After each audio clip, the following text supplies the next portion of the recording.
Good afternoon friends. ये session में हम एक स्कीम के बारे में चर्चा करेंगे जो गवर्नमेंट की स्कीम है। बहुत बार आपके सामने ये क्वेश्चन आता है कि आप अपने बिजनेस को रन करने के लिए, एजुकेशन को कंप्लीट करने के लिए, या फिर हाउसिंग लोन लेते हैं, या फिर डिफरेंट तरीके के आप लोन सप्लाई करते हैं और उनमें क्या डिफ़िकल्टी आती है। ये गवर्नमेंट की बहुत ही मोस्ट पॉपुलर स्कीम है, अगर आपने सुनी हो, पीएमईजीपी। इसके अंडर कुछ सब्सिडी दी जाती है।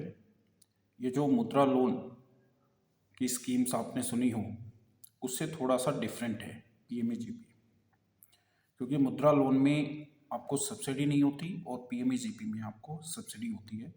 35% सब्सिडी रूरल एरियाज के लिए, और अर्बन सेक्टर में अगर आप अपनी यूनिट लगाना चाहते हैं तो वहाँ पर 25% है। डिफ़िकल्टी के ऊपर हम बात करेंगे कि बहुत सारे लोगों को, जो इवन एजुकेटेड भी हैं, वो भी प्रॉब्लम फेस करते हैं जब बैंक में जाते हैं। आप लोन के लिए लोन एप्लीकेशंस फिल करते हैं, फिर आपका बैंक से आमना सामना होता है, तो बैंक एम्प्लॉय आपसे किस तरीके से ट्रीट करते हैं। स्टार्टिंग में तो कई बार सीधा सीधा सा जवाब मिलता है कि स्कीम के अंडर में जो है कोई लोन ऐसा होता नहीं है, या फिर आपको जवाब मिल सकता है कि जैसे एक एप्लीकेशन हमने भी लगाई थी, तो उसमें जवाब आया कि आप क्या परचेज़ करना चाहते हैं, और अब बहुत सारे डॉक्यूमेंट्स की लिस्ट आपको बना करके वो देते हैं कि ये डॉक्यूमेंट्स पहले आप कंप्लीट कीजिए। बहुत सारे डॉक्यूमेंट्स आप एप्लीकेशन में ही, एप्लीकेशन फॉर्म जो है उसके साथ लगा करके देते हो, उसके बाद भी आपको एक लिस्ट बना दी जाती है क्या काम करोगे, उसका प्रोजेक्ट रिपोर्ट होता है, उसको वर्किंग कैपिटल क्या होगी, कैपिटल एक्सपेंडिचर क्या होंगे, स्टूडेंट्स क्या होंगे। जैसे मान लो आपको एक कोचिंग सेंटर ओपन करना है, तो उसमें स्टूडेंट्स क्या होंगे, टीचर्स कौन होंगे, उनकी क्वालिफिकेशन क्या है, और कोलैटरल सिक्योरिटी क्या रख सकते हैं। बहुत सारे तमाम तरीके की चीज़ें। अमूमन हम लोगों के माइंड में ये आता है कि लोन लेना बहुत सारे लोगों को ईजी भी लगता होगा, मगर 95% लोगों के लिए लोन लेना एक मुश्किल, चुनौती भरा एक सफ़र होता है। उस चैलेंजेस को फेस करते करते, कभी ये डॉक्यूमेंट्स कभी वो डॉक्यूमेंट्स, तो फिर आप घुमा फिरा के सोचते हो कि शायद पैसे देने से काम हो जाए, क्योंकि एक बार आप रिपोर्ट बनवाते हैं किसी सीए से, उसको पैसा देते हैं, फिर दोबारा से रिपोर्ट, मान लो अगर आपकी खारिज होगी किसी कारणवश, कोई उसमें कोई एरर था, कोई मिस्टेक थी, या फिर कई बार बैंक एम्प्लॉय आपको बताते हैं कि इसमें ये चीज़ और होनी चाहिए थी, आपने जस्टिफिकेशन नहीं दिया, आपको थोड़ा सा और इसको लेंदी डॉक्यूमेंट्स बनाना था, बहुत सारी चीज़ें। तो फिर दोबारा से आपके ऊपर प्रेशर आने लगता है। समय की बात करें तो 2 महीने इसमें आराम से गुजर जाते हैं, आपको पता भी नहीं चलेगा कि 2 महीने कैसे गुजर गए। जो सरकारी बैंक के एम्प्लॉय हैं, उनका जो माइंडसेट होता है, कहीं ना कहीं वो लोगों को, जिस तरीके से हमारे पॉलिटिशियंस बात करते हैं, माननीय प्रधानमंत्री जी या फिर फाइनेंस मिनिस्टर हैं और मिनिस्टर्स हैं, कि हम ग्रामीण क्षेत्र के लोगों को या फिर जो बेरोजगार लोग हैं उनको एक अवसर देने की कोशिश कर रहे हैं इन गवर्नमेंट स्कीम्स के थ्रू। कुछ लोन आपको देंगे, आप अपना बिजनेस सेट कर सकते हैं, तमाम तरह की चीज़ें। मगर हकीकत में प्रोसेस थोड़ा टफ है। किस तरीके से टफ है, बैंक में गए, कुछ डॉक्यूमेंट्स आप अपने साथ ले गए, कुछ बैंक के एम्प्लॉय ने कुछ और डॉक्यूमेंट्स आपको बता दिए कि ये पूरे कीजिए, फिर आपका फ़ोन रिसीव नहीं करते, फिर वो कई बार छुट्टी पे होते हैं, कई बार कहेंगे ऑडिट चल रही है, फिर कहेंगे कि इस पर्टिकुलर स्कीम में लोन नहीं हो सकता, फिर कहेंगे कि नहीं इस तरीके से है। तो बहुत सारी चीज़ें अड़चनें यहाँ पे चल रही हैं। डायरेक्ट का तो मुझे पता नहीं कि डायरेक्ट भी काफ़ी एम्प्लॉय होती हैं जो कमीशन वगैरह बनाने की कोशिश करते हैं, क्योंकि ये एक ऐसी प्रोसेस है लोन की जिसमें इंसान 10 लाख, 20 लाख, 30 लाख जो भी उसकी डिमांड है, तो उसके बीच में सोचता है कि 10-20 हज़ार देना कोई बड़ी बात नहीं है और चलो इनको दे देते हैं, काम आसानी से हो जाएगा।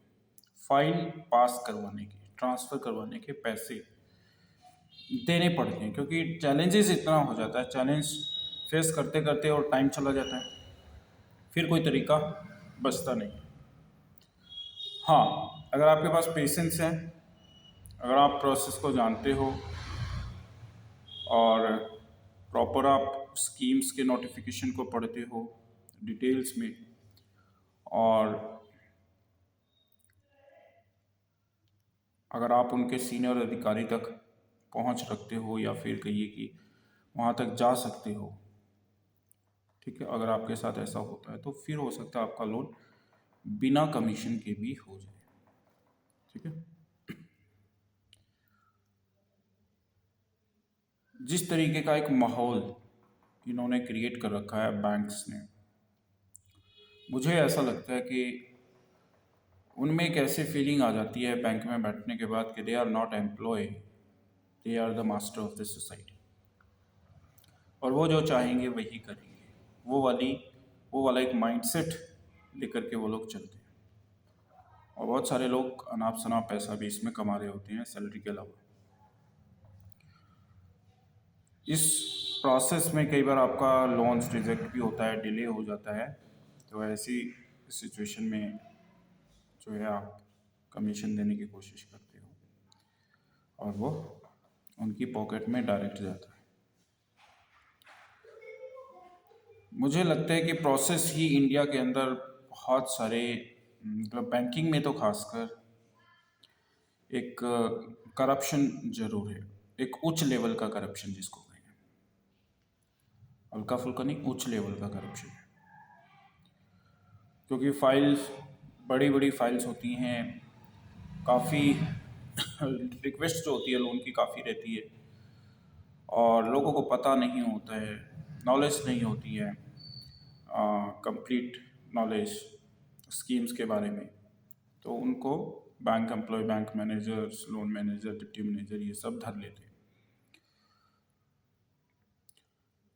ये जो इसमें डॉक्यूमेंट्स बनाने की जो प्रक्रिया है, जैसे मान लेते हैं प्रोजेक्ट रिपोर्ट, वो आप खुद से नहीं बना पाते हैं बहुत सारे लोग, उसमें सीए की मदद लेनी पड़ेगी।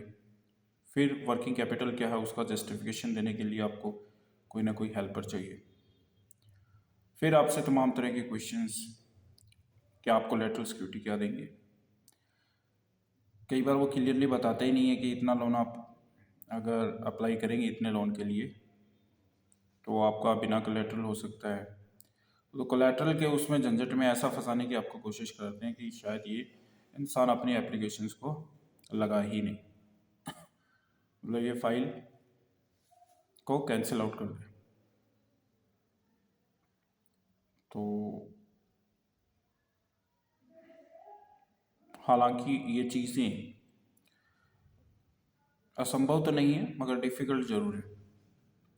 2-2.5 महीने का समय आपको लग जाता है और फिर आपको चीज़ें धीरे धीरे क्लियर होती हैं कि वर्किंग कैपिटल का और कैपिटल एक्सपेंडिचर का रेशो क्या होना चाहिए था, और कितनी अमाउंट सेंक्शन होगी, कितना सब्सिडीज़ होती है, राइट, और किस तरीके से सेंक्शन होंगी, ऑडिट किस तरीके से होंगी, तमाम तरह की चीज़ें।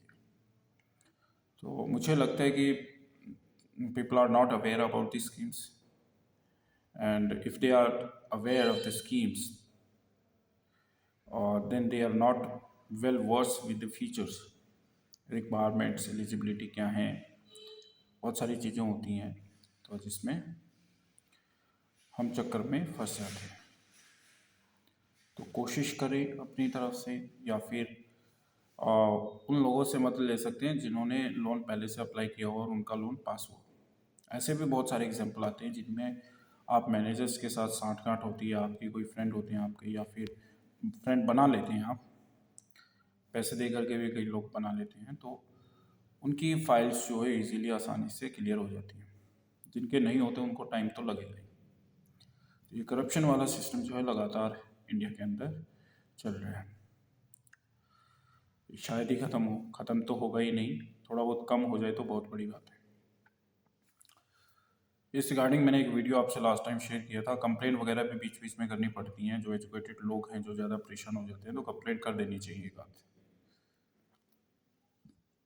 ताकि चीज़ें कंट्रोल में रहें। और इसके अलावा और कोई चारा नहीं, राइट। आपका क्या मानना है इसमें? आपने अगर कभी फेस किया हो बैंकिंग सिस्टम का, तो आप अपना एक्सपीरियंस शेयर कर सकते हैं कमेंट सेक्शन में। Thank you.